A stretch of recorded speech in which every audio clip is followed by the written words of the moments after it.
Finance with யூரா பார்த்துக்கிட்டு இருக்க வருங்கால கோடீஸ்வரர்கள் அனைவருக்கும் வணக்கம்.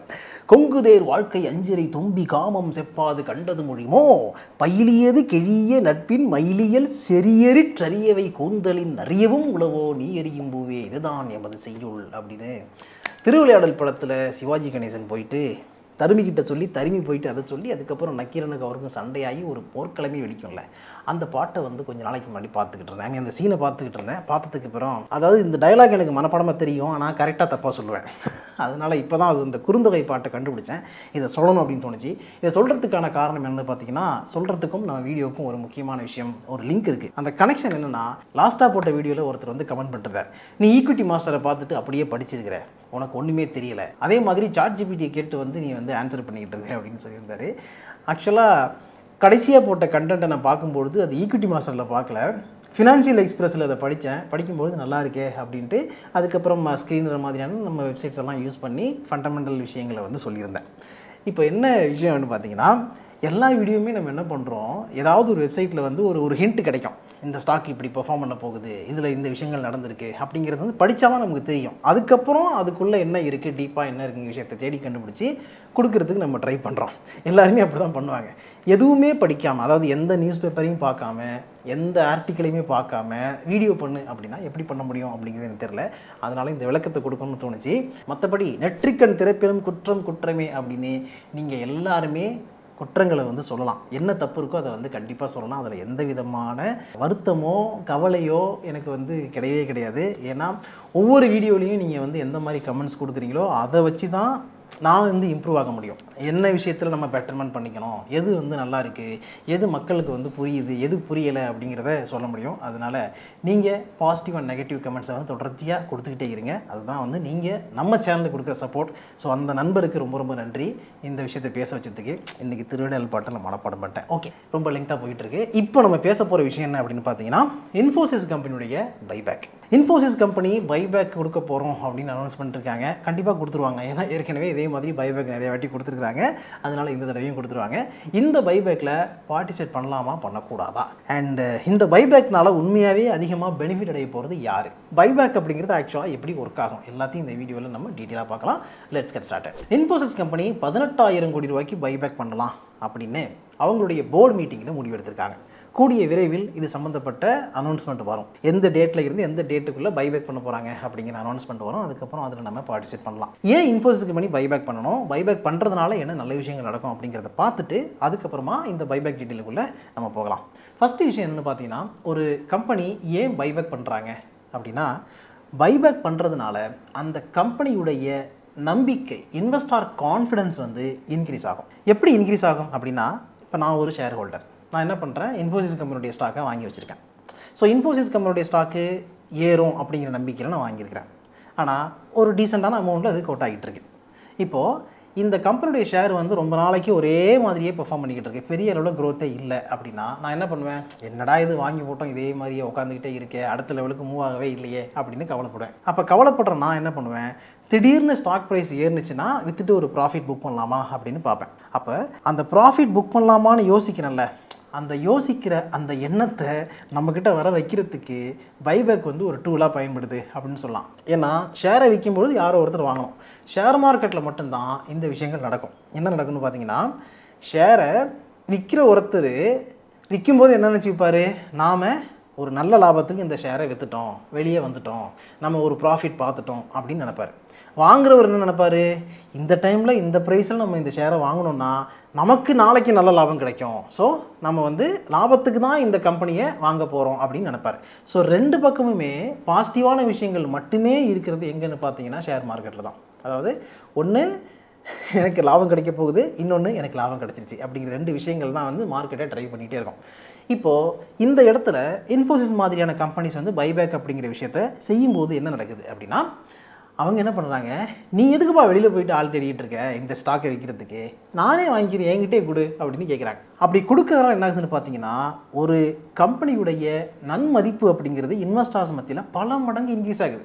ஏன்னா வெளியில் இருக்கக்கூடிய மக்கள் அதிகமான பணத்தை ஒரு ஸ்டாக்கில் போடும்போது அந்த பணம் கம்பெனிக்கு போகும். அதனால கம்பெனி வந்து அந்த பணத்தை வச்சு நிறைய இன்வெஸ்டிங் ஆக்டிவிட்டி பண்ணுவாங்க, புதுசாக ரிசர்ச் அண்ட் டெவலப்மெண்ட்டுக்கு யூஸ் பண்ணுவாங்க, இல்லை வேறு விஷயங்களுக்கும் பயன்படுத்துவாங்க. இப்போது அதே கம்பெனி என்கிட்ட நிறைய பணம் இருக்குது, உங்ககிட்ட ஷேர் இருக்கா, அதை நானே வாங்கிக்கிறேன் கொடுங்க அப்படின்னு கேட்டால், பா என்னமோ பண்ணுதுப்பா கம்பெனி, நம்மக்கிட்ட இருந்து இருக்கக்கூடிய ஷேரை அந்த கம்பெனி அதிக பணம் கொடுத்து வாங்குறேன்னு சொல்கிறாங்களே அப்படின்னு வந்து நினைப்பாங்கல்ல. அப்படி நினைக்கிறதுனால இன்வெஸ்டர் கான்ஃபிடன்ஸ் வந்து பூஸ்ட் ஆகும். அப்படி பூஸ்ட் ஆகும்பொழுது அடுத்த கட்டமாக என்ன நடக்கும் அப்படின்னு பார்த்தீங்கன்னா, ஷேர் ப்ரைஸ் ஆட்டோமேட்டிக்காக ஏற ஆரம்பிக்கும். அடுத்து இன்னும் வந்து உள்ளுக்குள்ளே போய் டெக்னிக்கலாக ஒரு விஷயம் சொல்லணும் அப்படின்னா, ஒரு ஸ்டாக்குடைய ஏர்னிங் பெர் ஷேர் இன்க்ரீஸ் ஆகும்.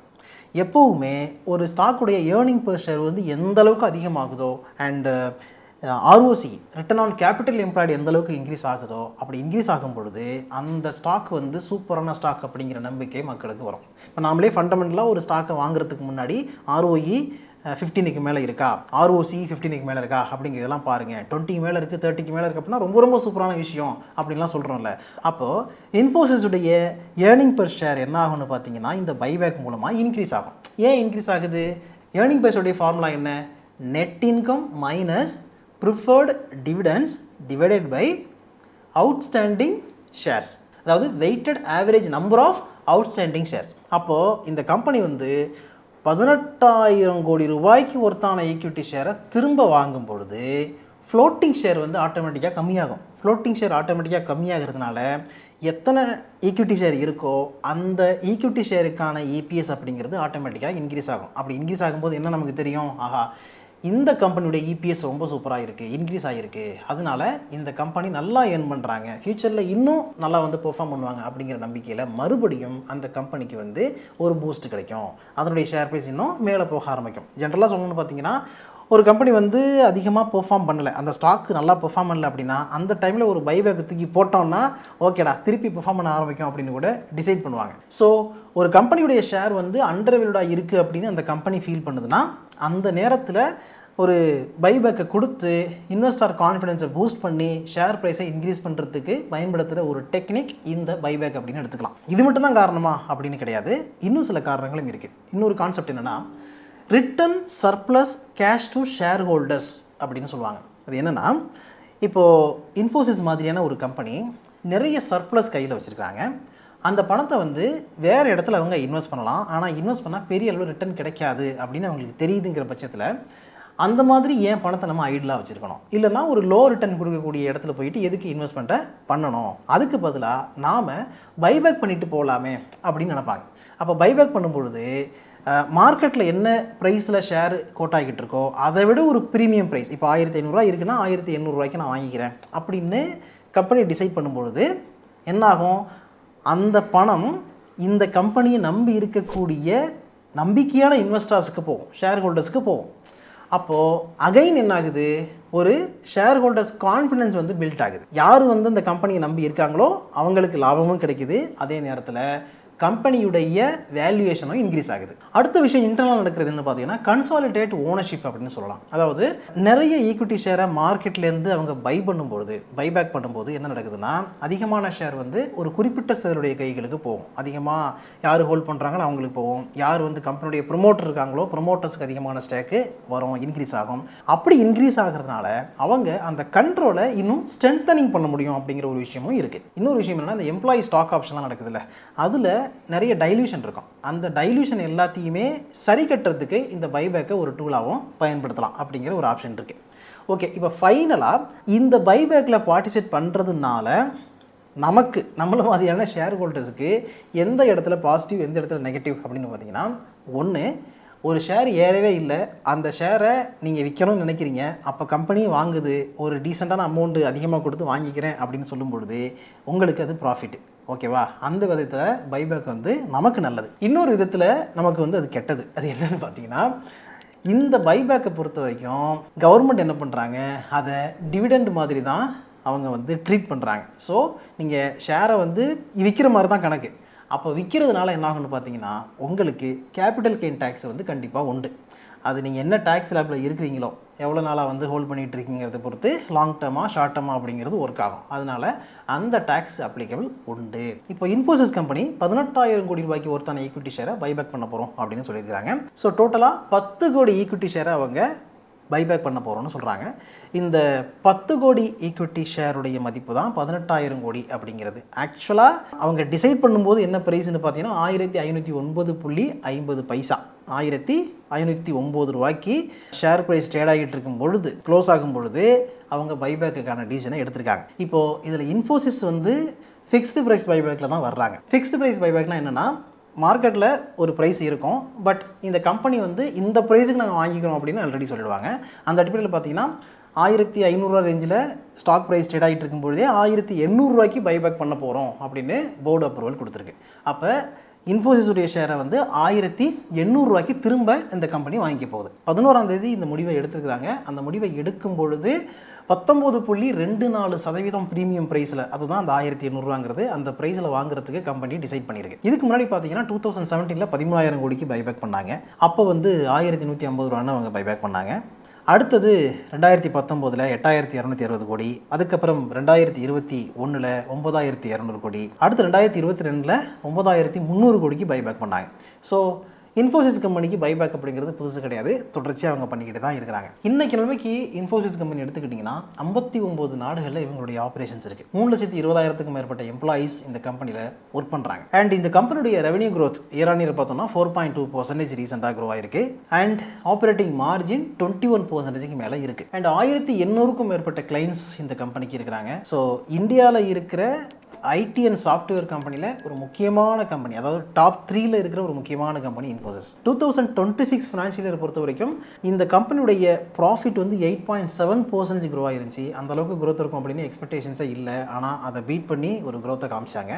அடுத்தது இந்த கம்பெனியுடைய குவார்ட்டர் க்ரோத்தும் பார்த்தாலும் 7.5% இருந்துச்சு, 42,279 கோடி அப்படின்னு. ஸோ 52 வாரங்களில் ஹையஸ்ட் ப்ரைஸு 2,007 ரூபா வரைக்கும் போயிருக்கு, இறங்குனது 1,307 ரூபா வரைக்கும் இறங்கியிருக்கு. இந்த வீடியோவை நான் ரெக்கார்ட் பண்ணும்போது 1,529 ரூபா ரேஞ்சில் ட்ரேட் ஆகிட்டு இருக்கு. பொதுவாகவே பைபேக் வரும்போது ஷேர் ப்ரைஸ் இன்க்ரீஸ் ஆக தான் ஆரம்பிக்கும். ஃபண்டமெண்டலி இன்ஃபோசிஸை பொறுத்த வரைக்கும் அது ஸ்ட்ராங்கான கம்பெனி தான், அதில் எந்த மாற்று கருத்தும் கிடையாது. அதே மாதிரி இந்தியாவுடைய ஐடி செக்டார் அப்படி வரும்போது அந்த ஐடி செக்டாருடைய முகங்களாக சில கம்பெனிஸ் இருக்கும்ல, அப்படி ஒரு கம்பெனி இன்ஃபோசிஸ். அதனால் இன்ஃபோசிஸ் கம்பெனியை பற்றி நெகட்டிவாக சொல்கிறதுக்கான விஷயங்கள்லாம் நம்ம வந்து எதுவுமே சொல்ல முடியாது. நிறைய பாசிட்டிவான விஷயங்கள் தான் இந்த கம்பெனியில் இருக்குது. ஆனால் இந்த பைபேக்கை பொறுத்த வரைக்கும் நமக்கு எப்படி இது யூஸ் ஆகும், நம்ம பார்ட்டிசிபேட் பண்ணலாமா வேணாமா அப்படின்னு கேட்டிங்கன்னா இதில் 2 விஷயங்கள் கவனிக்கணும். ஒன்று என்னென்னு பார்த்தீங்கன்னா, ஆட்டோமேட்டிக்காக பைபேக் பண்ணும்பொழுது அனௌன்ஸ் பண்ணாலே ஷேர் ப்ரைஸ் இன்க்ரீஸ் ஆகும் அப்படிங்கிறது ஒன்று. அப்போ யாருக்கு வந்து இது ரொம்ப ஹெல்ப்ஃபுல்லாக ரொம்ப யூஸ்ஃபுல்லாக இருக்கும்னா, ஏற்கனவே இன்ஃபோசிஸ் கம்பெனியுடைய ஸ்டாக்கை நீங்கள் ஹோல்ட் பண்ணிக்கிட்டு இருக்கிறீங்க, ரொம்ப கம்மியான ப்ரைஸில் நீங்கள் வாங்கியிருக்கிறீங்க, இப்போ ஒரு ப்ராஃபிட் புக் பண்ணுறதுக்கு உங்களுக்கு ஐடியா இருக்குங்கிற பட்சத்தில் இந்த 1,800 ரூபாங்கிறது எனக்கு ஓகேங்க அப்படின்ட்டு நீங்கள் இந்த பைபேக்கில் பார்ட்டிசிபேட் பண்ணலாம். என்னதான் நீங்கள் பைபேக்கில் பார்ட்டிசிபேட் பண்ணாலும் கம்ப்ளீட்டாக அவங்க ஒரு ரேஷியோ கொடுப்பாங்க. இத்தனை ஈக்விட்டி ஷேர் இருந்துச்சுன்னா அதுக்கு நீங்கள் அப்ளை பண்ணும்போது இத்தனை பர்சன்டேஜில் நாங்கள் வந்து வாங்குவோம் அப்படின்ற மாதிரி அவங்க ஒரு ரேஷியோ கொடுப்பாங்க. அதில் தான் ஒர்க் ஆகும். ஸோ எக்ஸாம்பிளுக்கு நீங்கள் 100 ஷேரை விற்கிறது ரெடியாக இருக்கீங்கன்னா அந்த கம்பெனி 50 ஷேரை வாங்கிக்கிறேன் அப்படின்னு முடிவெடுக்கலாம். அண்ட் பைபேக்கை பொறுத்த வரைக்கும் அவங்க வந்து ஒரு பைபேக் என்டைட்டில்மெண்ட் ரேஷியோ வைப்பாங்க. அந்த ரேஷியோ எப்படி அக்செப்ட் ஆகுதுங்கிறது பொறுத்து தான் அது ஒர்க் ஆகும். அதனால் அது எல்லாமே டீட்டெயில் வந்ததுக்கப்புறம் நம்ம பேசுவோம். ஸோ இதில் சொல்கிறது ஒரே ஒரு விஷயந்தான், நீங்கள் ஏற்கனவே ஒரு ஷேர் ஹோல்டராக இருந்து விற்க போகிறீங்க அப்படின்னா உங்களுக்கு நிறைய ப்ராஃபிட் வர்றதுக்கான வாய்ப்புகள் இருக்குது. இல்லை இனிமேல் தான் நான் வந்து இன்ஃபோசிஸ் ஷேரே வாங்க போகிறேன், இந்த பைபேக்காக வாங்க போகிறேன் அப்படின்னா ஷேர் ப்ரைஸ் வந்து இந்த பைபேக் வரைக்கும் இன்க்ரீஸ் ஆகிட்டே இருக்கும். ஸோ எவ்வளோ சீக்கிரமாக நம்ம வாங்கிட்டு ஷார்ட் டேர்மில் ஒரு ப்ராஃபிட்டை புக் பண்ணுறோம் அப்படிங்கிறது ஒன்று இருக்குது. அதனால் அதை நீங்கள் கவனத்தில் வச்சுங்க. ஓகே, இதோட இந்த வீடியோ வைண்ட் பண்ணிக்கலாம். இதில் சொன்ன விஷயங்கள் எல்லாமே எஜுகேஷனல் பர்பஸுக்காகவும் இன்ஃபர்மேட்டிவ் பர்பஸுக்கு மட்டும் தான், சஜஷனும் அட்வைஸும் கொடுத்தா இல்லை. அதனால் மென்ஷன் பண்ணியிருக்க இந்த ஸ்டாக்கை நீங்கள் வாங்கணும் அப்படின்னு நினச்சிங்கன்னா உங்களுக்கு நல்லா தெரிஞ்ச ஒரு செபி ரிஜிஸ்டர்ட் அட்வைசரை கேட்டுக்கிட்டு நீங்களும் ஓன் ரிசர்ச் பண்ணிட்டு அதுக்கப்புறம் வாங்க. இதே மாதிரி அடுத்த ஒரு நல்ல வீடியோ மீட் பண்ணுவோம். அது வரைக்கும் உங்களை நீங்கள் பத்திரமா பார்த்துங்க. Thank you so much.